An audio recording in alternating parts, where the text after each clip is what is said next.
I'm Robin Shader, Chair of the Florida Library Association Intellectual Freedom Committee. I'd like to read a short section from Kurt Vonnegut's Slaughterhouse-Five, a book challenged and banned in many states, including Florida. And Billy traveled in time to the zoo on Tralfamadore. He was 44 years old, on display under a geodesic dome. He was reclining on the lounge chair which had been his cradle during his trip through space. He was naked. The Tralfamadorians were interested in his body, all of it. There were thousands of them outside, holding up their little hands so that their eyes could see him. Billy had been on Tralfamadore for 6 earthling months now. He was used to the crowd. Escape was out of the question. The atmosphere outside the dome was cyanide, and Earth was 446 quintillion, 120 quadrillion miles away. Billy was displayed there in the zoo in a simulated earthling habitat. Most of the furnishings had been stolen from the Sears Roebuck warehouse in Iowa City, Iowa. There was a color television set and a couch that could be converted into a bed. There were end tables with lamps and ashtrays on them by the couch. There was a home bar and 2 stools. There was a little pool table. There was wall-to-wall carpeting in federal gold, except in the kitchen and bathroom areas over the iron manhole cover in the center of the floor.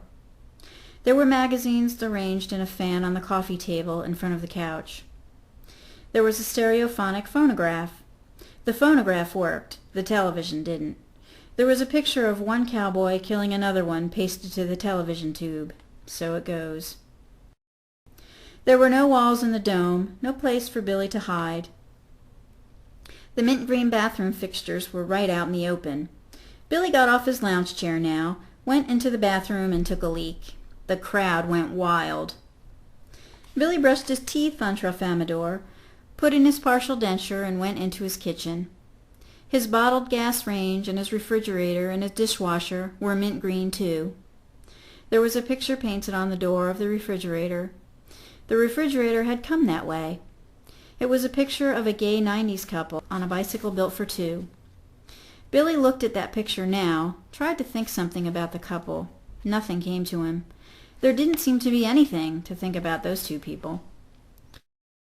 Billy ate a good breakfast from cans. He washed his cup and plate and knife and fork and spoon and saucepan, put them away. Then he did exercises he had learned in the Army, straddle jumps, deep knee bends, sit-ups, and push-ups. Most Tralfamadorians had no way of knowing Billy's body and face were not beautiful. They supposed that he was a splendid specimen. This had a pleasant effect on Billy, who began to enjoy his body for the first time. He showered after his exercises and trimmed his toenails. He shaved and sprayed deodorant under his arms, while a zoo guide on a raised platform outside explained what Billy was doing and why. The guide was lecturing telepathically, simply standing there, sending out thought waves to the crowd.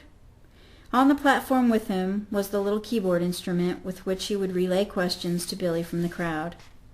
Now the first question came, from the speaker on the television set. "Are you happy here?"